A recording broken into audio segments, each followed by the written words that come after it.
विद्यालय शिक्षा विभाग हरियाणा द्वारा प्रायोजित कार्यक्रम एजुसेट टेलीकास्ट में मैं प्रभुदयाल हंस, प्रवक्ता हिंदी, राजकीय वरिष्ठ माध्यमिक विद्यालय होडल, जिला पलवल, आपका हार्दिक स्वागत करता हूं।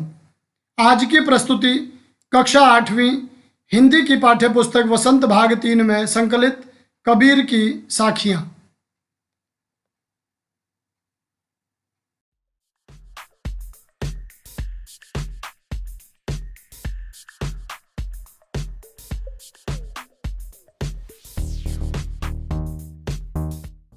प्यारे विद्यार्थियों, आइए सर्वप्रथम कबीर दास जी के बारे में जानकारी प्राप्त करते हैं।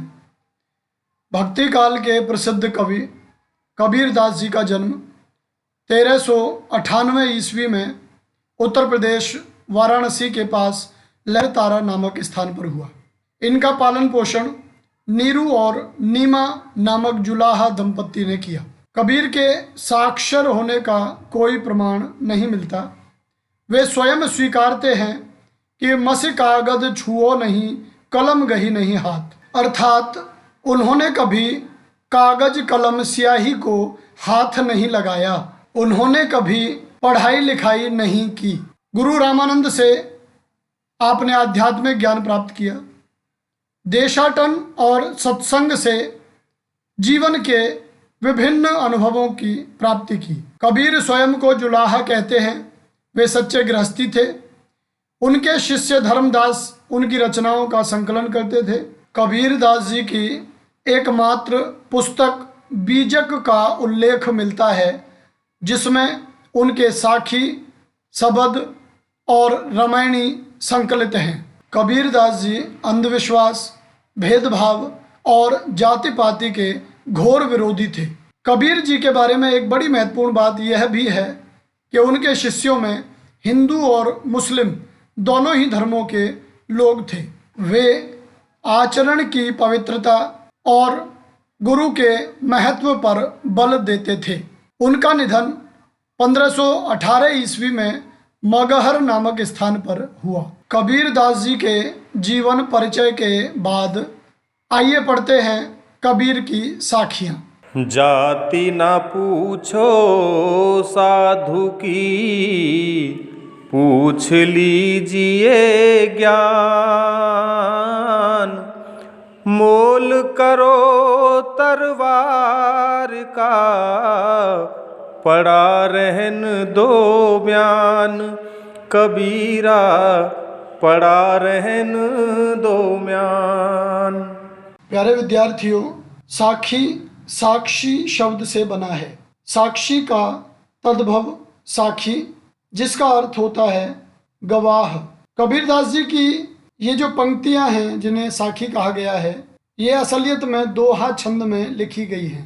पहली साखी में कबीर साधु की जाति और ज्ञान पर चर्चा करते हैं कि दोनों में से कौन महत्वपूर्ण है। कोई साधु है तो हमें उसकी जाति देखनी चाहिए, जाति आधारित भेदभाव करना चाहिए, या उसके ज्ञान को प्रमुखता देनी चाहिए। वे एक उदाहरण देते हैं कि जिस प्रकार हम तलवार खरीदने के लिए बाजार जाते हैं तो तलवार की गुणवत्ता देखी जाती है, उसकी पैनापन उसका देखा जाता है, उसकी धार देखी जाती है, उसकी सजी धजी मयान नहीं देखी जाती, उसको महत्व नहीं दिया जाता। उसी प्रकार जाति पाति का भेद छोड़कर साधु के ज्ञान की चर्चा होनी चाहिए, उसको महत्वपूर्ण माना जाना चाहिए, न कि उसकी जाति को। आवत गारी एक है, उलटत होए अनेक। आवत गारी एक है, उलटत होए अनेक। कह कबीर मत उलटिए, वही एक की एक। कबीरा वही एक की एक। इस साखी में कबीर व्यक्ति के संयम, धैर्य और क्रोध पर नियंत्रण के संबंध में बात करते हैं। कबीर कहते हैं कि कोई व्यक्ति आपको बद्दुआ देता है, आपको भला बुरा कहता है, गाली देता है तो आपको संयम के साथ उसे सहन कर लेना चाहिए। आवत गारी एक है, क्योंकि जब वह बद्दुआ दे रहा है तो वह आते हुए एक बद्दुआ है, एक गाली है। यदि आप उसका जवाब देने लगते हैं तो वह गाली अनेक रूपों में बदल जाती है, वह अनेक रूप धारण कर लेती है और आपके चरित्र पर एक बदनुमा दाग बन जाती है। इसलिए कबीरदास जी कहते हैं, कह कबीर नहीं उलटिए वही एक की एक। यदि इस तरह की बुराई आप सहन कर लेते हैं, उसका जवाब नहीं देते, तो वह बुराई बहुत छोटे रूप में ही नष्ट होने लगती है, वह बढ़ती नहीं है, उसका विस्तार नहीं होता है और इसलिए आपके चरित्र पर भी दाग नहीं लगता है। आप धैर्यवान बनते हैं, आप संयमी बनते हैं, आप अपने क्रोध पर नियंत्रण पाने में सफल होते हैं। माला तो कर में फिरे, जीव फिरे मुख माही। माला तो कर में फिरे, जीभ फिरे मुख माही। मनवा तो दहु दिस फिरे, यह तो सुमिरन नाहे कबीरा, यह तो सुमिरन नाहे। इस साखी में कबीरदास जी बात करते हैं कि भजन कैसे किया जाए। बहुत सारे लोग माला हाथ में लेकर उसे सारा दिन फेरते रहते हैं, बहुत सारे जीभ को लगातार सक्रिय रखते हुए किसी न किसी नाम को जपने में लगे रहते हैं। कबीरदास जी कहते हैं कि महत्वपूर्ण माला फेरना या किसी का नाम जपना नहीं है। जब तक आप अपने मन को काबू में नहीं करेंगे, आप अपने मन की चंचलता पर नियंत्रण नहीं करेंगे, तब तक आपका भजन नहीं हो सकता। माला तो कर में फिरे, कि माला तो हाथ में घूमती रहती है, और जीभ फिरे मुख माई, और जो जीभ है वो मुंह में घूमती हुई सक्रिय रहती हुई विभिन्न नामों को उच्चारित करती रहती है, जपती रहती है। लेकिन वहीं उसी स्थिति में जो हमारा मन है वह दसों दिशाओं में घूमता रहता है, उसकी जो चंचलता है वह हमारे काबू से बाहर होती है। और यदि ऐसा होता है, माला हाथ में चल रही है, मुंह में हम किसी का नाम जप रहे हैं और मन हमारे काबू में नहीं है, तो इसे कदापि भजन या सुमरन नहीं कहा जा सकता। कबीर घास न नींदिए, जो पाँव तलि होय। कबीर घास न नींदिए, जो पाँव तलि होय। उड़ी पड़े जब आँख में, खरी दुहेली होय। कबीरा खरी दुहेली होय। इस साखी में कबीरदास जी कहते हैं कि प्रत्येक चीज का अपना महत्व है। कोई भी छोटी से छोटी चीज भी हमारे द्वारा आलोचना की पात्र नहीं बनाई जानी चाहिए। कोई छोटी से छोटी चीज यदि आपके पैर के नीचे की भी हो, हमें उसकी भी निंदा नहीं करनी चाहिए। कबीर घास ना नींदिए, कबीरदास जी कहते हैं कि घास की भी हमें निंदा नहीं करनी चाहिए जो पांव तली होए, जो हमारे पैरों के नीचे बिछी होती है, वह भी हमारी निंदा की पात्र नहीं है। उसका भी अपना अलग महत्व है। उड़ी पड़े जब आंख में खरी दुहेली होए, कि वह घास जिसे हम मामूली समझते हैं, तुच्छ समझते हैं, उसका एक तिनका भी यदि उड़कर आंख में गिर जाए तो वह भी हमारे लिए बहुत बड़ी परेशानी का सबब बन जाता है, हमारे लिए समस्या पैदा कर देता है। इसलिए वह भले ही छोटी चीज है, लेकिन उसका अपना अलग महत्व है। हम उससे बड़े हो सकते हैं, उससे ज्यादा गुणवान हो सकते हैं, परंतु उसकी आलोचना करने के पात्र नहीं हो सकते, अधिकारी नहीं हो सकते। जग में बैरी कोई नहीं, जग में बैरी कोई नहीं, जो मन शीतल होय। या आपा को डारि दे, दया करे सब कोई। कबीरा दया करे सब कोई। जग में वैरी कोई नहीं, जो मन शीतल हो। कबीरदास जी कहते हैं कि इस संसार में हमारा कोई दुश्मन नहीं है। यदि हमारा मन शीतल होगा, हम कम क्रोधी होंगे, हम शांत चित्त के होंगे, तो संसार में हमारा कोई दुश्मन नहीं होगा। या आपा को डार दे, जो हमारे अंदर अहंकार भरा पड़ा है, जो हम अपने आप को श्रेष्ठ समझने की भूल करते हैं, यदि हम उस भावना को छोड़ दें तो दया करे सब कोय, तो सब लोग हम पर दया करेंगे, सब लोग हमें सहयोग करेंगे, हमारी सहायता करेंगे, एक सद्भाव बनेगा। हमारे बीच की जो दुश्मनी है वह समाप्त हो जाएगी, हम एक दूसरे को दुश्मन समझना छोड़ देंगे। प्यारे विद्यार्थियों, तो इस तरह आप सुन रहे थे कबीर की साखियाँ और उनका सरलार्थ। इन 5 साखियों में कबीर अलग अलग विषयों पर बात करते हैं। पहली साखी में जाति पाति को महत्व न देकर ज्ञान को महत्व दिया जाना चाहिए, इस पर कबीर प्रकाश डालते हैं। दूसरी साखी में कबीर कहते हैं कि हम जब किसी से भला बुरा कहते हैं तो वह भला बुरा कहना या भला बुरा सुनना, दोनों ही चीज़ें हमारे अंदर एक प्रकार की हिंसा को जन्म देती हैं।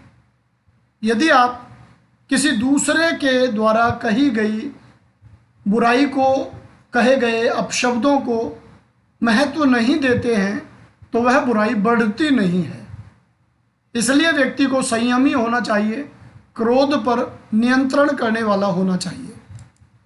तीसरी साखी में कबीर कहते हैं कि हमें सुमरन में, भजन में दिखावे की आवश्यकता नहीं है।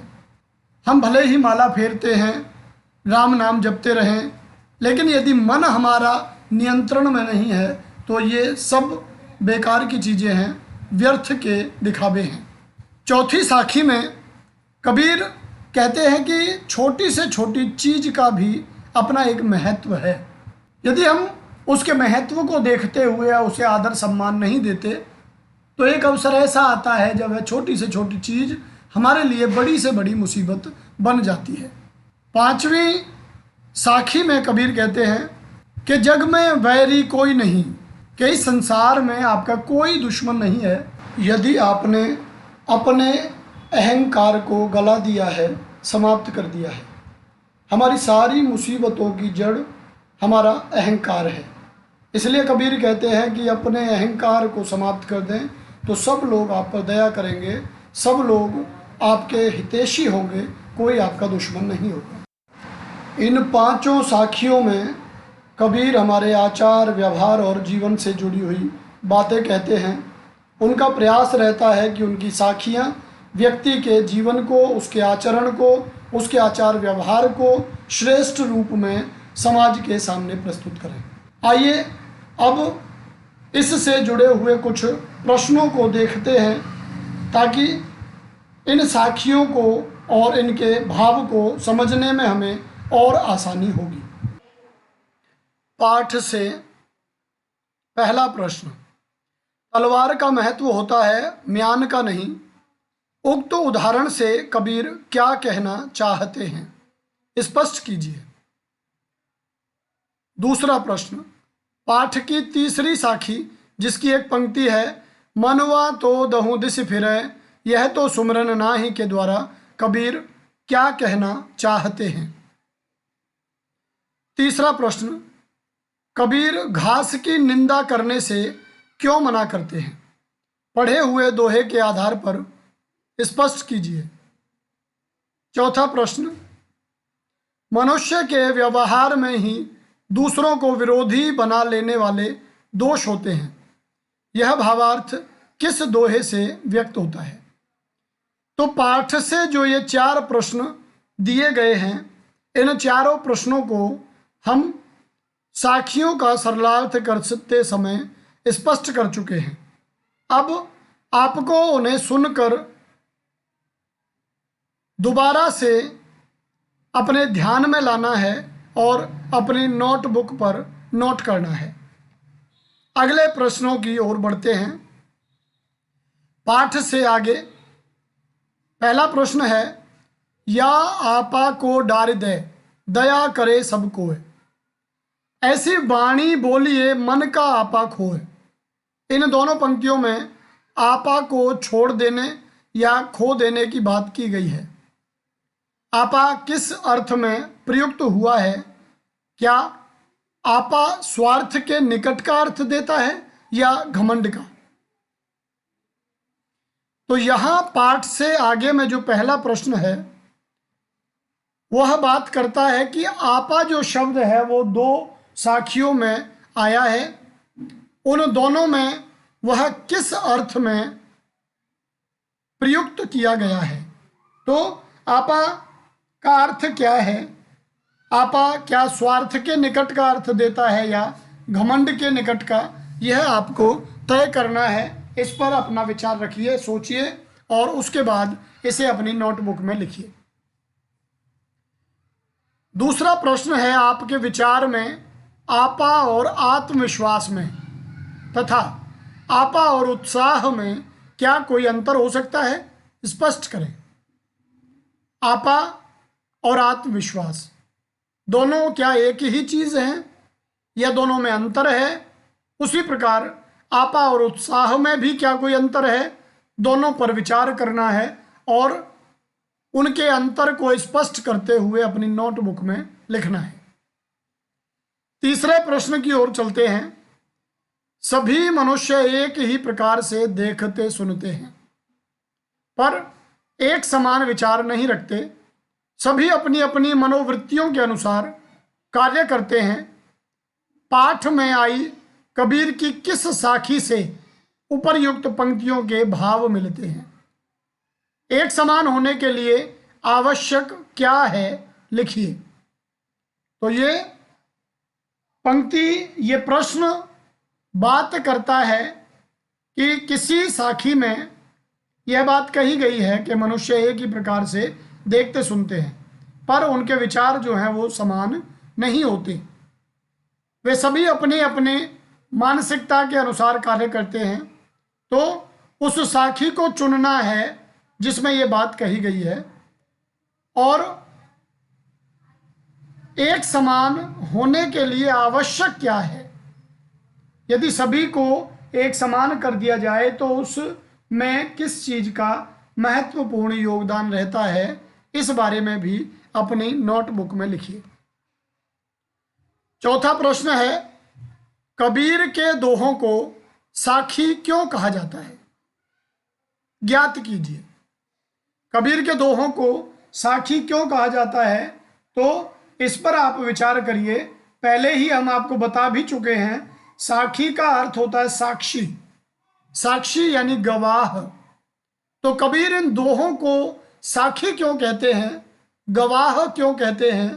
तो इस बात पर विचार करके अपना उत्तर नोटबुक में दर्ज करें। प्यारे विद्यार्थियों, इसके बाद आता है भाषा की बात। बोलचाल की क्षेत्रीय विशेषताओं के कारण शब्दों के उच्चारण में परिवर्तन होता है। जैसे वाणी जो शुद्ध संस्कृत का शब्द है उसका रूप बदलकर बानी हो जाता है। मन से मनवा या मनुवा आदि हो जाता है। उच्चारण के परिवर्तन से वर्तनी भी बदल जाती है। नीचे कुछ शब्द दिए जा रहे हैं, उनका वह रूप लिखिए जिससे आपका परिचय हो। इस भाषा की बात में प्रकाश डाला गया है तत्सम और तद्भव के भेद पर। तत्सम जो चीजें हैं, शब्द हैं, वे किस प्रकार बदल कर तद्भव हो जाती हैं। जैसे वाणी बानी बन जाता है, मन मनवा या मनुआ या मनुआ हो जाता है। उसी प्रकार उच्चारण के परिवर्तन से वर्तनी में क्या बदलाव आता है। तो कुछ शब्द दिए हैं इन्होंने, जैसे ज्ञान है तो इसका शुद्ध रूप ज्ञान, ज्ञान, ज्ञान और ज्ञान दो रूपों में हमें देखने को मिलता है। लेखन में कुछ और रूप होता है और बोलने में कुछ और रूप इसका हमें दिखता है। जीभ, जो जीभ शब्द आया है तो सही शब्द हम पढ़ते आए हैं जीभ, और इसमें ई की मात्रा लगा के उसमें थोड़ा परिवर्तन आ गया है। पाँव, पाँव, जबकि हम पढ़ते आए हैं पाँव। तले, तले जो शब्द है, तले का अर्थ होता है नीचे, तला, तलुआ। आंख, आंख, और बैरी, ये जो बैरी जो शब्द है दुश्मन के लिए आता है। इसके बाद शब्दार्थों की ओर चलते हैं। ज्ञान, इसका अर्थ होता है जानकारी। म्यान, तलवार रखने का कोष। म्यान से तात्पर्य है तलवार रखने के लिए एक विशेष प्रकार की आकृति तैयार की जाती है, उसमें साज सज्जा की जाती है, उसे सुंदर बनाया जाता है और तलवार की धार पर असर ना पड़े इसलिए उसका उपयोग किया जाता है, उसे म्यान कहते हैं। गारी, गाली, गाली का तद्भव रूप है गारी। अपशब्द भी इसे कहा जाता है। कर, कर माने हाथ। दहू माने 10। दिशि, दिशि शब्द दिशा के लिए आया है। सुमिरन, ईश्वर के नाम का जप, भक्ति का एक प्रकार या स्मरण भी इसे आप कहते हैं। दुहेली से तात्पर्य दुख या दुख में पड़ा हुआ या कष्ट साध्य है, जिसमें हमें कष्ट हो। बैरी, बैरी से तात्पर्य है दुश्मन, शत्रु। और आपा, आपा माने अहम या अहंकार, घमंड। तो प्यारे साथियों, ये थे आपके शब्दार्थ और इससे पहले हम कुछ प्रश्नों पर भी चर्चा कर चुके हैं। तो इस तरह से कबीर की साखियाँ, उनका सरलार्थ, उनसे संबंधित प्रश्न और संबंधित शब्दार्थ हम यहाँ आपके सम्मुख प्रस्तुत कर चुके हैं। अतिशीघ्र एक और वीडियो लेकर आपके बीच उपस्थित होंगे। तब तक के लिए आप सभी को नमस्कार।